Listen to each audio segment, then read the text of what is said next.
Good morning. Today is March 13th, 2024.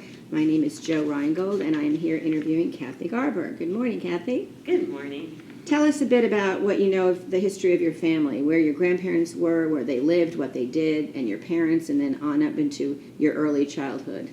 Okay. So my grandparents are originally my mom's side from Kansas City, which is where I grew up. And my grandparents on the other side lived in Sioux City, Iowa. All of them came originally from Eastern Europe. And I'll tell you a little story. My great-grandmother, who was like under 5 feet tall, she came to St. Louis, Missouri when she was 13. She came alone, didn't know English. She got married. She ended up having like 10 children. And she would have a child in the morning, the story goes, and in the afternoon she would go into their store. They had hardware, and she would sell hardware in the afternoon. She was a pretty strong lady. And if people were coming by, someone would knock on the door. Any extra knock meant an extra visitor, an extra bowl of soup or something. So anyway, she was really amazing. I never met her. Do you know where she was from originally? I do not. No. I'm just curious about how she got to Right. St. Louis. Right, But, yeah. pretty amazing. Yeah. So I grew up in Kansas City. My family is a family of a lot of bankers. So my father was a banker, is a banker, I should say. He just turned 90 not that long ago, and he currently still works 5 days a week, which is amazing. Yes. My grandfather was a banker, my uncle was a banker, another uncle was a banker, and I was a banker at one point. Oh. So my brother is currently a banker with my father. So they actually own a bank in Independence, Missouri. Okay. So you say you grew up there. Uh-huh. And what was your childhood like? What kind of things did you get involved in? Okay, I had a great childhood. I have two brothers, an older and a younger brother, so I was right in the middle. And it was just a perfect childhood, I would say. I was very active in school, and I loved to jump a lot, so I was a cheerleader from 5th grade through 12th grade, so I would always go around my house jumping and flipping and cartwheeling. And my brother said, if you had put that much energy in a sport, you'd be really good at something. But I loved the cheerleading. Mm-hmm. And later I might tell you that even today I do cartwheels because I'm on a dance team. Ah. So anyway, I love that. I was very into school. I was a serious student. So I loved school. I had a nice neighborhood, nice family. Really, I was always going somewhere, doing something. So I was very involved in school. I was senior class, secretary, and I did forensics, which is competitive speech. What else did I do? So just really always had something going and had a lot of fun. I loved school. I kind of loved where I was at. So I thought each stage was fun. Was your family involved in anything Jewishly in the community? I'm glad you mentioned that. Yes. My family is still members of Beth Shalom, which is a conservative synagogue in Kansas City. In fact, a rabbi from Dallas moved there from Shereth Israel. Is currently their head rabbi. I'm trying to remember his name. But so I had a bat mitzvah, and back in the day, when I was 13, girls were only allowed to conduct a Friday night service. So I loved that, and I did everything I could possibly do on Friday night, but we were not allowed to read Torah. My two brothers had bar mitzvahs on Saturdays. But anyway, so finally, I know I'm supposed to go chronologically, but when my first son was bar mitzvahed, I finally got to read Torah. And since I had never done it, I thought, well, I might as well really do it. So the first time I ever read, I read 21 verses, which is kind of a lot. So I would go around my neighborhood singing my Hebrew portion. So anyway, but no, I had a nice Jewish upbringing. I went to Hebrew school twice a week and on Sundays, got confirmed. Loved being Jewish. I was actually probably more involved in my school than some of the Jewish activities. I did those somewhat, but I was really into school. And it kind of, in my school, you almost had to pick. So I loved the Jewish things, went to tons of bar mitzvah parties, but I went to Shawnee Mission South High School and really jumped, in on all cylinders. What did you do after high school? After high school, I went to the University of Texas in Austin, and I went there and I got an undergraduate degree in finance, and then I stayed and got an MBA. And how did you make your decision to come here to UT? well, it's interesting. My brother went to University of Texas in Austin, and I thought, I'm not going to go there. I'm going to discover someplace different. So I looked all over, and I kept comparing everything to Texas because I had visited him just to visit him when I was a junior, not even looking at the school. But everything was like, God, Texas has this. And then after going through this whole evolution, I thought, you know what?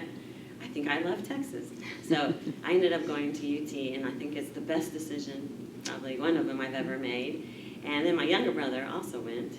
And coincidentally, or not so coincidentally, my husband went to Texas, which is where I met him. And kind of a funny story, I was in accounting class, and he sat next to me in an accounting class, and the big, huge classes, so I didn't know names. And he would always come late, every time. So finally, and he sat right next to me on the front row, I would say, where are you coming from? And he'd say, oh, this class, it's far away. It turns out it was the same class I came from. It just, I hurried the class, and he meandered. Anyway, I always called him my smart accounting friend because he would come to class, come late, never know what the homework was, do it during class, and always did it great. So anyway, we became friends my sophomore year and then started dating my senior year. But the reason I mention him is because his name is Avi. He went to Texas, and his 3 siblings went to Texas, and his parents went to Texas, and our 2 sons went to Texas. So from 4 people in my immediate family, we have 9 degrees from the University of Texas in Austin. So we are. You must have really loved it there. We loved it there. That's great. We still love going to Austin. Did you stay in Austin after you graduated, or did you have other plans? I had other plans. So I was there for undergrad and grad, and then I got my MBA and wanted to go into banking. So at the time, Dallas banks were booming, and I had several offers, and I went to work for Republic Bank downtown. I had a great training program, worked there for probably 5 years, and then I went to North Park National Bank, which was Ray Nasher's bank right by North Park Mall, and that was a great community bank, which was kind of always my goal, is to work there. And I was in commercial lending, and I made it all the way to senior vice president. And in fact, I remember one particular loan I shared. It was a participation with my dad in Independence, Missouri, which was kind of neat. So we had a mutual client, and the loan was so big that we shared it. So I remember going to Kansas City, Independence for work, which was kind of neat. We shared that experience. And then I loved working. And then I had my first son. So I worked on a Friday, and then on Labor Day, literally, I had my son. Well, I want to back up 1 second. Tell us when and where did you get married, and then did your husband also have or want to have work here in Dallas, or did he have other ideas? I got married in Kansas City at the same place that my parents had gotten married at, which is kind of neat. Yes. So it was great. It was in Kansas City, and then I moved back to Dallas. My husband went to undergrad, got a accounting degree, and then he got a law degree, and so he also went to Dallas. He is from Dallas. In fact, his mom, Bella Garber, is 96, and she still lives in the home that he grew up in Lake Highlands. She's an amazing lady. So that's kind of how we came to Dallas. Okay. Now go ahead. So you had your first child. So one of the very best days of my life, I've talked about my wedding. Another one was when I had my first son on Labor Day. So I worked on a Friday, had him on Monday of Labor Day, and they offered I could come back part-time or I could delay. Anyway, I decided that I really wanted to stay home. So I did, and that was a great decision. So my first son, Teddy Garber, is now 31, and he was a delight. That was the best thing ever, having him, only to be equaled when I had my second son 21 months later, and his name is Tommy Garber. So I loved it. I was totally into their things, and I went on every field trip they ever took until finally, I guess when Tommy, my younger one, was in high school, senior high school, he said, there was a field trip, I remember, to SMU, something about Spanish art. And he goes, you know what? I don't think you should come on this field trip. So finally, after all those years of going on everything, I stopped going. But one of the coolest trips we took was, my kids went to Plano schools, and Frankfurt Middle School did a really cool thing. They had this PACE, a gifted children or gifted students program, and one spring break, they took 2 grades, and my kids were in back-to-back grades, to Washington, D.C., and the teacher asked if I'd like to be the chaperone. So I was, and it turned out to be great. Mm-hmm. So I spent a whole week in D.C., which was really fun. And I told my sons, who were like, oh my, you're going. I told them I won't even talk to you. You know, I'll be there. But anyway, it worked out great. It was really, really fun. What kind of things other than school were you involved in when you moved to Dallas originally, and what are you doing now? Okay. Originally, my husband and I played on sports teams. We would do co-ed softball, and I'm trying to think what I was involved in way back then. I was really involved in banking, and I was a member of some business associations, and even a Toastmasters group. Yeah. I'm trying to think what else. Still, always we were active Texas X's, so we would go back to Texas for the football games. I was in a sorority. I was in Orange Jackets and mortarboard and Pi Beta Kappa, so sometimes we would have reunions, and we'd go back for those type of things.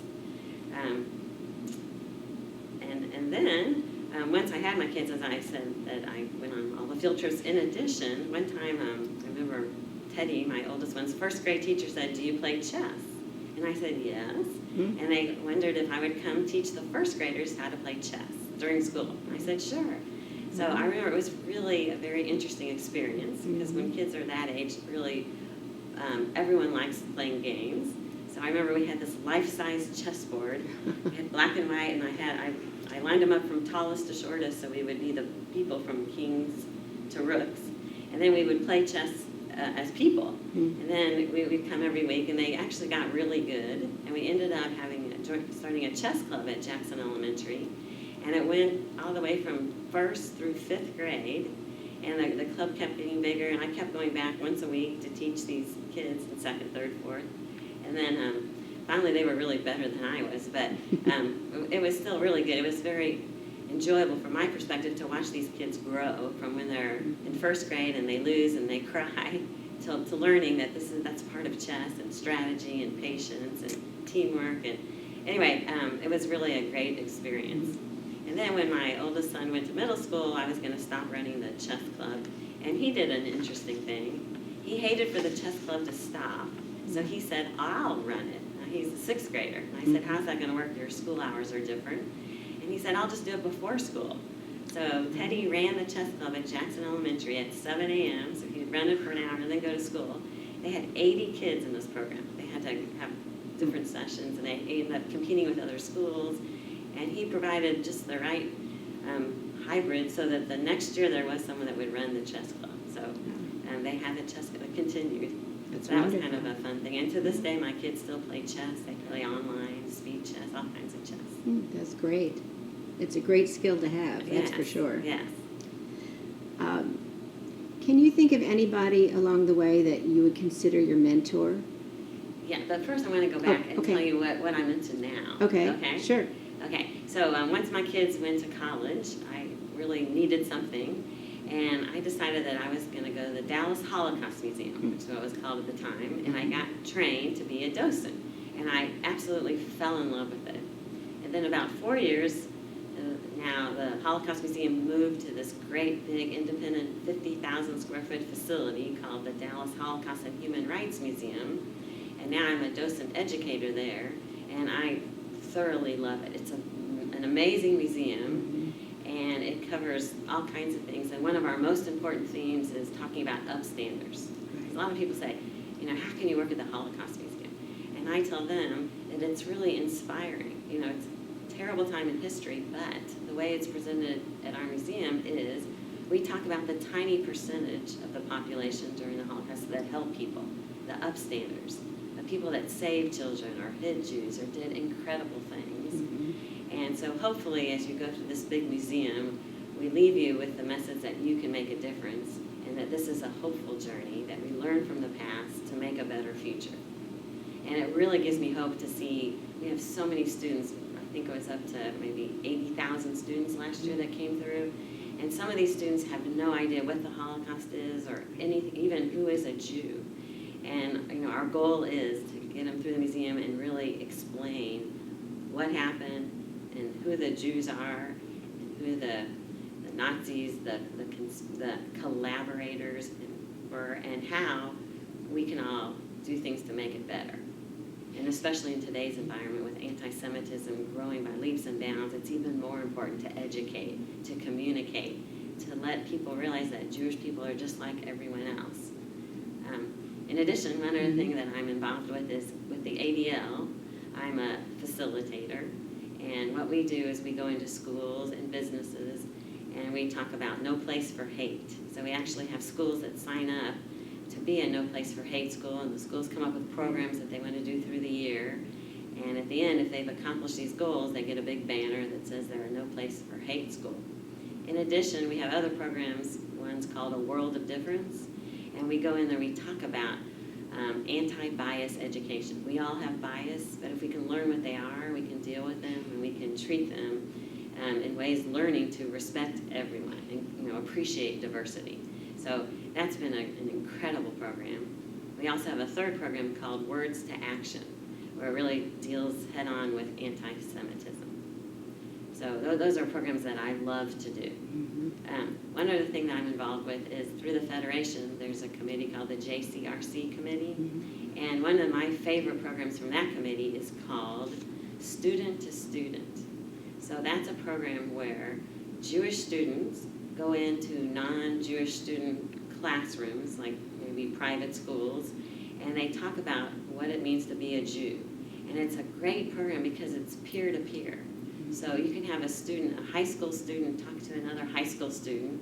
First they talk about what Jewish holidays are, what it means to be Jewish, and then what their hobbies are. But the best part of the program is when they open it up to questions. And these students can ask a Jewish person, do you date Jews only? And interesting, they have a group of Jews, and the answers are varied. Some do date Jews, they choose to. Some choose to date anyone. So it lets non-Jewish students realize that you can't just categorize Jews are not just one thing. They're a huge group of people, just like other groups of people with all kinds of differences. And we also highlight similarities. Like they'll say, what do you like to do after school? Soccer, listen to music, be with my friends. So it's just a wonderful program that I think improves the communication between Jewish students and non-Jewish students. That's fantastic. You're a busy lady. Yeah, but I think it's fun. And I'll add one more thing, because I do a lot of serious work, but one of the fun things I do is I'm a part of this team called the Dallas Tap Dazzlers. And what we do, it's a senior tap group. So you have to be 50 and up. So we go around to senior living facilities. We just performed at the Legacy Midtown recently, and we do tap dances. We might do 6 numbers, and the fun thing, hopefully for the audience, is we have these quick changes. So we have these bright, glittery costumes with hats and canes and tap shoes, and then we go and they Velcro, and we quickly change to the next one, and it's really fun. So we've done parades, we've been at malls, but really our bread and butter is senior living facilities. So this week I have 2 coming up, and it's really fun. And sometimes some of the seniors, depending on if it's a retirement center or a center with more care, a memory care, for example, they might be sleeping, and all of a sudden we'll play a song they like, and they wake up, and sometimes they start singing and clapping. And one of the things that I brought to our group during our Christmas show, we now do a Hava Nagila, or a little horror thing. So I remember when we were at the Legacy that really someone was sleeping, and they heard the Hava Nagila, and they wake up and they just start singing. And it was just really very inspiring to bring joy to people. So that's one of my fun things to do as well. Wonderful.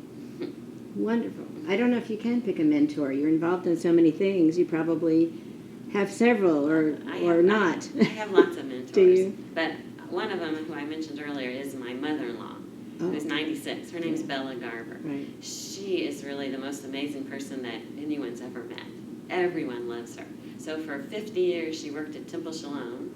Did you know her? I knew her. I worked there also. Oh, okay. Yeah. So she ran their learning center for a while, and she only retired because of COVID. And even after COVID, they asked her to come back, and she decided that I shouldn't be around all those kids. But she is unbelievable. Yeah. So she raised 4 kids really by herself. Her husband passed away when my husband was 8 years old, and she had 4 kids. And she did this amazing job. All of them are happily married, and really wonderful people. And to this day, we love to go visit her. She's just an inspiration. Even during the pandemic, we would go to her house, and we would just meet outside. If it's cold, we'd bundle up. And after 2 hours of talking, we would both leave, my husband and I, happy. Because she's like out there, look how blue the sky is. I mean, she's so appreciative and grateful, and just really loves people, and she's, appreciates her religion, and she currently attends all these online classes so she can stay at home. And twice a day she does Lockdown University, which are amazing. It's a free program that anyone can access. And it talks about Jewish themes, it talks about classical music, history, presidents, you name it, they cover it. But it's just amazing. And she has 15 great-grandchildren. And all of her children call and come visit, and she's just an inspiration. That's wonderful. Does your husband's immediate family, most of them live here?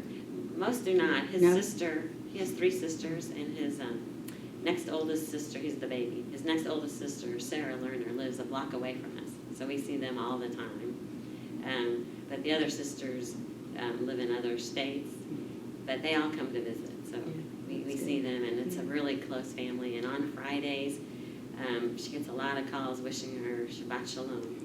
So she's really a wonderful person. It's a great mentor to have.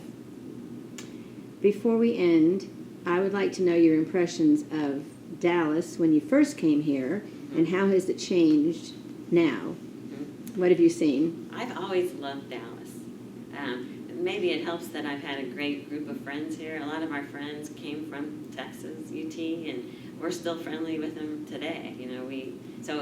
When you have 40 years of history with people, it makes, a big city a home, a community.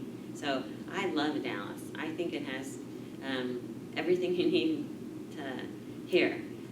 We have to go elsewhere for mountains and beauty. Some of the more picturesque things. But I love Dallas. I think the Jewish community is great.